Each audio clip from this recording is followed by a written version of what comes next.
Assalamualaikum warahmatullahi wabarakatuh. Hai para pencinta catur dan para caturmania, selamat datang kembali di Legenda Catur Dunia. Selamat hari Selasa kawan, selamat beraktivitas kembali. Semoga hari ini usaha kalian lancar, kegiatan kalian lancar. Bagi kawan-kawan yang istirahat di hari Selasa ini bisa menikmati hari istirahatnya, dan juga tetap diberikan kesehatan oleh Allah Subhanahu wa Ta'ala. Amin ya Rabbal Alamin. Dan untuk hari Selasa ini tidak seperti biasanya, kita akan bergeser ke chess.com Rapid Chess Championship yang sudah memasuki minggu ke-22, yang biasanya kita ulas pada hari Minggu dan hari Senin kawan. Karena kebetulan hari Minggu hari Senin kita masih tetap mengulas turnamen Grand Chess Tour kemarin.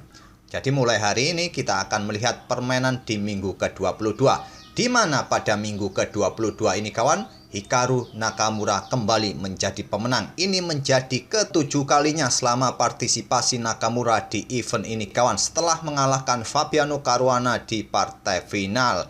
Hikaru Nakamura pada babak quarter final mengalahkan Gata Kamsky langsung dalam permainan rapid, kemudian mengalahkan Abdus Satorov di semifinal juga dalam permainan rapid, juga di partai final mengalahkan Caruana dalam permainan rapid juga kawan. Sedangkan Fabiano Caruana mengalahkan Hans Niemann di semifinal dan mengalahkan Jules Morsat di partai quarter final kawan. Kita akan ulas partai finalnya langsung.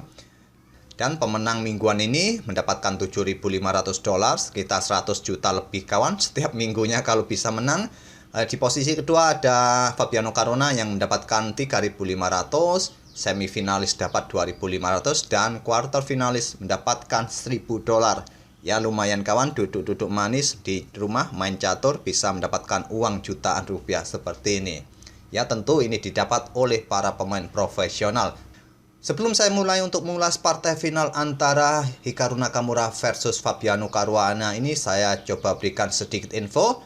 Di beberapa hari mendatang tidak ada event turnamen utama kawan, hanya ada satu event dari FIDE, yaitu FIDE Chess Olympiad ke-44 yang diadakan di India, tepatnya di kota Chennai.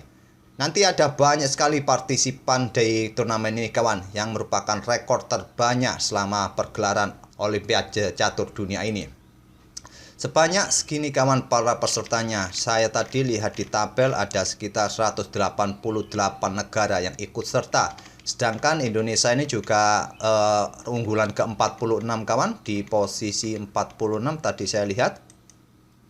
Menurunkan Grandmaster Susanto Megaranto, Grandmaster Novendra Priesmoro, FIDE Master Muhammad Agus Kurniawan, International Master Yosef Taher, dan International Master Muhammad Ervan. Sedangkan untuk kategori wanita kawan, ini Indonesia menurunkan International Master Iren Sukandar tentunya, dan International Master Medina Warda Aulia. Di situ ada nama yang saya kurang kenal kawan. Jika kalian mengetahui nama Fahira Mariroh ini, silakan isi kolom komentar siapa pemain ini, admin kurang tahu kawan. Dan satu lagi Citra Dewi. Itulah kawan para pemain dari Indonesia yang akan berlaga di turnamen FIDE Olympiad 2022 atau Olimpiade Catur ke-44 di Chennai, India, mulai tanggal 28 besok lusa kawan.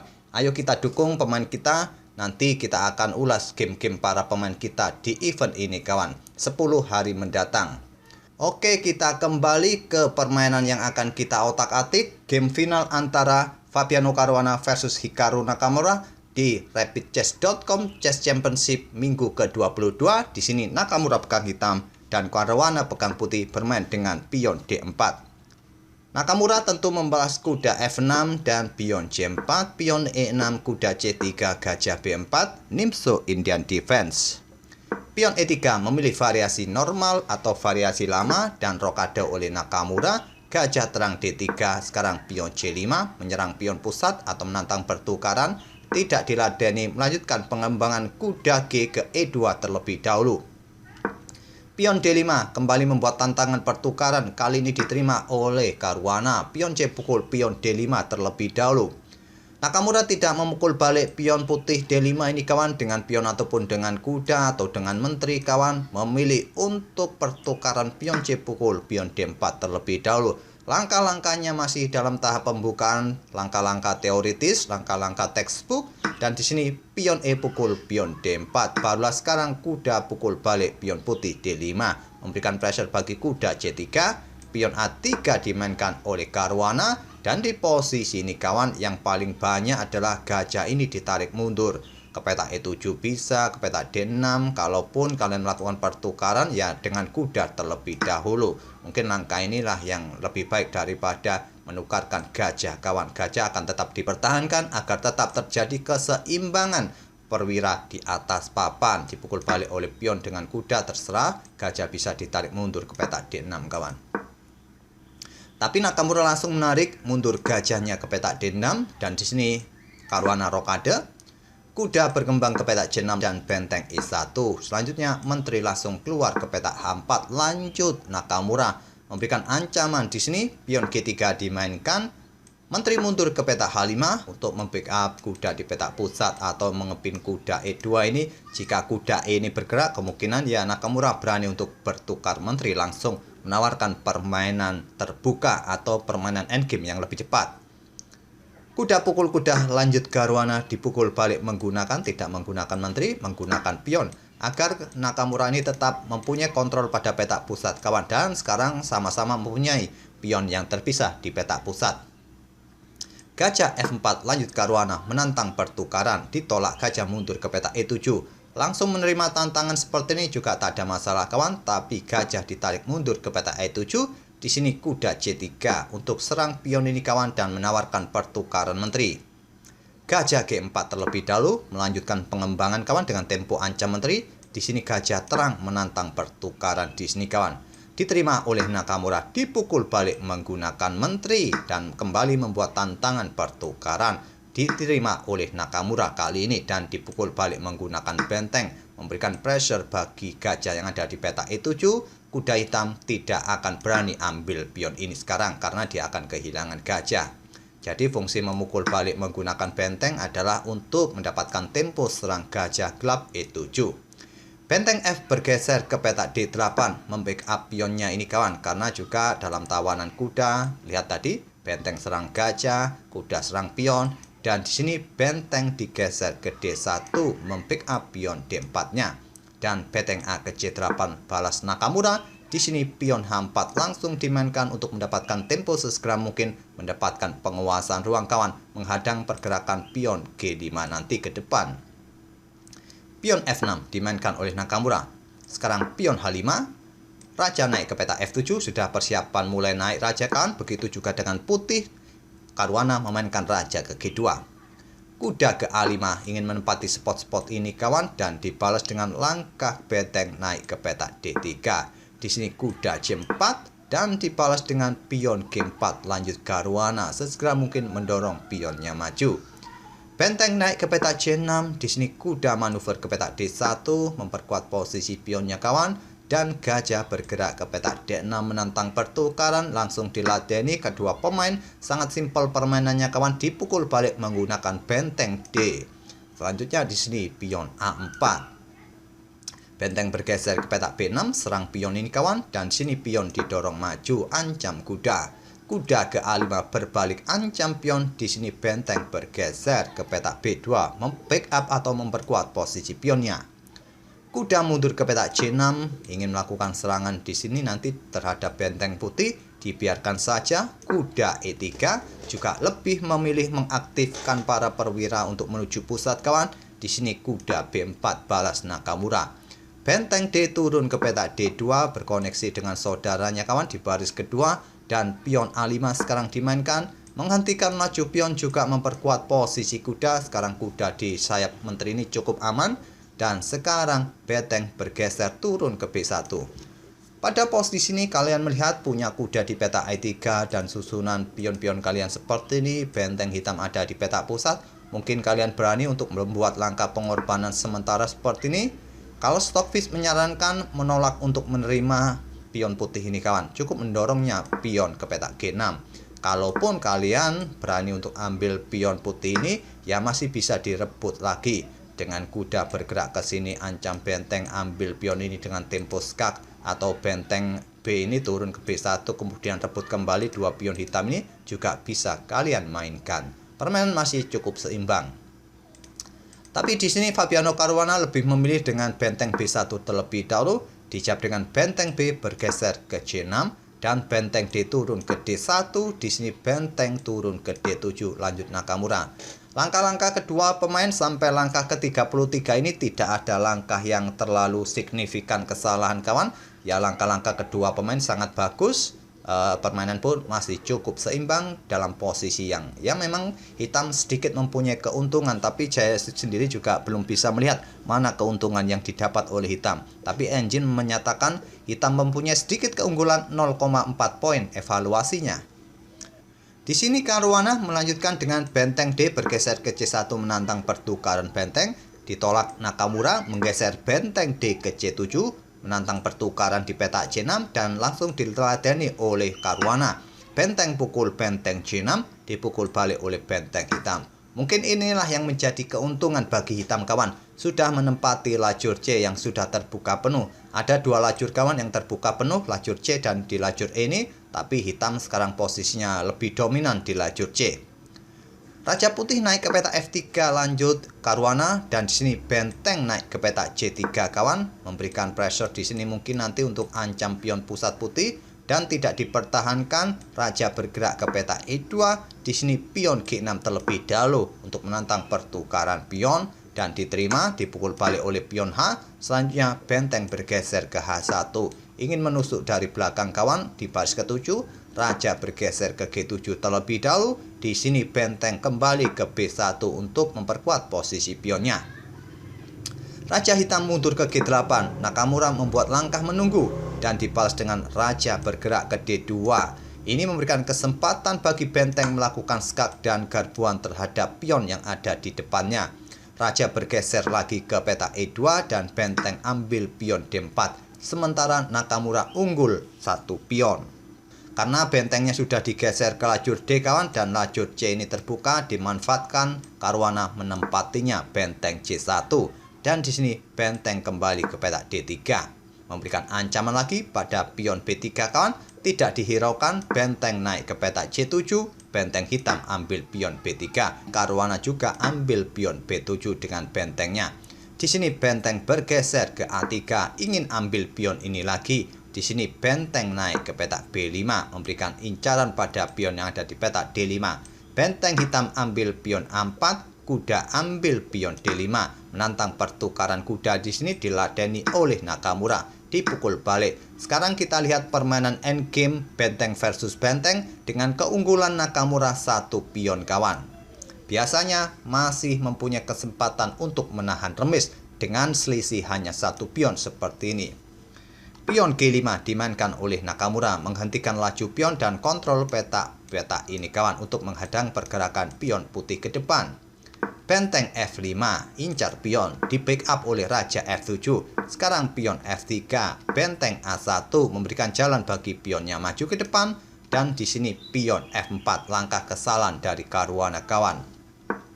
Di posisi ini langkah terbaik adalah raja ini bergeser untuk mendekati pion hitam ini kawan. Mau ke peta D3, ke peta D2 untuk segera bergeser ke sayap menteri mendekati pion hitam. Tapi di sini tadi kita lihat pion F4 dimainkan, langkah blunder dan sayangnya di sini Nakamura kehilangan fokus mungkin kawan. Walaupun dia masih mempunyai 1 menitan, dia memilih untuk sikat pion putih ini melewatkan langkah kesempatan emasnya. Langkah terbaik adalah sesegera mungkin mendorong pionnya ini maju ke peta A4. Kalaupun Raja Putih ini mencoba untuk bergeser ke peta D2, coba kita lihat dulu apabila Putih melanjutkan pion pukul pion untuk mendapatkan 1 pion lagi kawan, pion A3 akan tetap dimainkan. Kalaupun di sini benteng ambil pion terlebih dahulu dengan tempo ska kemudian bergeser, ambil contoh seperti itu, ya raja ini bergeser saja ke peta G7, ke peta G8 terserah menghadang pergerakan pion. Benteng bergeser ke sini. Dan di sini kalian bisa melanjutkan mendorong pion kawan maju ke peta A2. Masih bisa promosi pion ini atau paling tidak benteng putih akan tewas. Karena kenapa kawan? Karena Raja Putih ini sudah telat untuk mendekati pion hitam dan masih berada di pusat kawan. Bagusnya raja ini yang mendekati pion ataupun juga berada di peta-peta ini kawan akan aman. Sekarang masih berada di pusat, yang bisa dimanfaatkan oleh benteng hitam nanti bergeser ke lajur H. Kalian sudah tidak bisa untuk mendekati peta-peta ini lagi kawan, karena benteng masih mempunyai kesempatan di sini dan mendukung pionnya promosi. Atau jika sekarang kalian ambil pion ini, maka inilah yang akan menjadi mimpi buruk putih kawan. Benteng yang ada di belakang akan tewas. Itulah kenapa pada posisi ini tadi memainkan pion F4 ini merupakan langkah kesalahan. Langkah terbaik ya sesegera mungkin mendekati pion hitam di sisi menteri ini. Tapi Nakamura juga melewatkan langkah emasnya juga tadi, memilih untuk ambil pion F4, di sini pion G5 dan sekarang pion A4, benteng ambil pion F6, lanjut karuan skak, raja bergeser ke G7 dan raja putih G3. Langkah yang bagus untuk segera mungkin bergeser ke sayap menteri mendekati pion kawan. Sama seperti tadi kawan, kalau benteng putih ambil pion hitam ini sekarang, ya hampir sama seperti tadi. Tak ada kesempatan untuk raja putih membackup peta-peta ini lagi kawan, karena dia sudah berada di pusat dan ancamannya sama seperti yang saya tunjukkan tadi. Jadi langkah terbaik memang dari Caruana adalah menggeser rajanya sesegera mungkin. Sekarang pion F3 dan di sini raja bergeser lagi ke C3. Kenapa sekarang tidak ambil kawan? Ancamannya seperti ini. Skak dan benteng ini akan tewas di langkah berikutnya. Raja sudah tidak bisa mengejar pion hitam lagi, hitam akan menang. Oleh karena itu, Caruana tidak berani ambil pion hitam F3, bermain dengan raja C3, benteng B1 untuk menghadang pergerakan raja agar tidak mendekati pionnya. Di sini raja C2, benteng B3 lanjut Nakamura, memperkuat posisi pion dan juga menghindari ancaman dari raja. Di sini benteng ke F4, lanjut Caruana incar pion A4, tapi langkah ini adalah langkah kesalahan kawan. Langkah terbaik untuk memposisikan permainan seimbang adalah benteng A6 kawan. Mengincar pion dari belakang. Memang terlihat melepaskan pion ini kawan, kalau didorong maju ya simple, benteng kembali ke F6 kawan. Pion ini akan jatuh.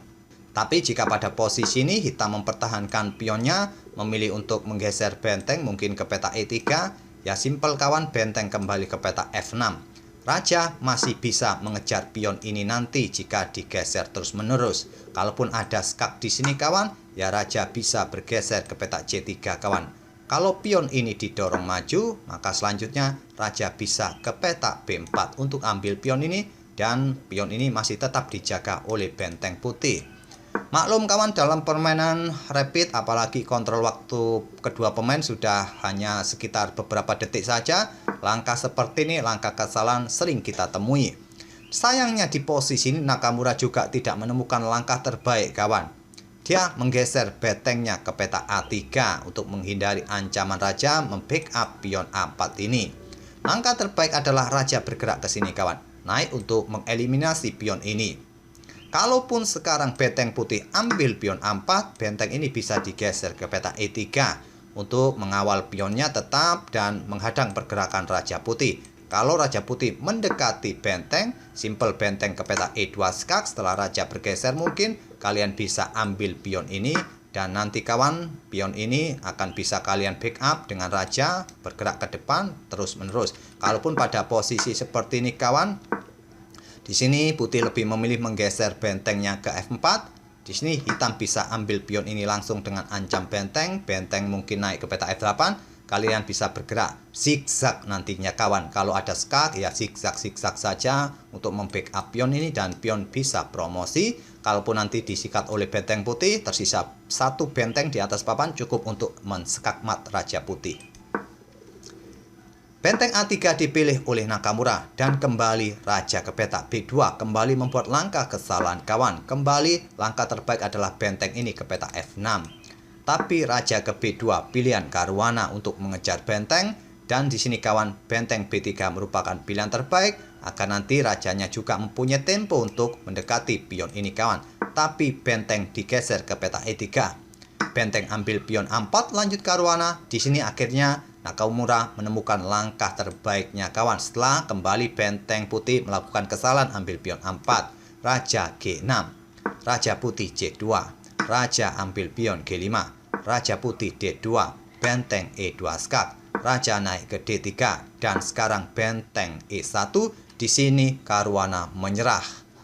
Karena percuma tidak bisa lagi mengawal pion hitam ini kawan, peta F4 sudah dijaga oleh raja hitam, tidak bisa lagi benteng langsung bisa bergeser ke lajur F. Jadi butuh beberapa tempo, tapi nanti kedahuluan pion hitam bisa promosi. Kalau raja mendekati benteng hitam, pion ini siap dimainkan, membackup bentengnya, dan pion ini bisa promosi. Kalaupun ada skak bolak-balik dari benteng putih, ya simpel nanti raja bisa saja zigzag maju ke depan untuk mengawal pionnya sekaligus. Sampai di sini kita tidak akan melanjutkan sampai skak mat. Memang masih butuh banyak langkah kawan. Pastinya kalian sudah paham. Pastinya kalian lebih mudah mengalahkan putih setelah pion ini nanti bisa promosi. Itulah kawan game final antara Fabiano Caruana versus Hikaru Nakamura yang dimenangkan oleh Nakamura dalam permainan endgame benteng versus benteng dengan keunggulan satu pion seperti ini.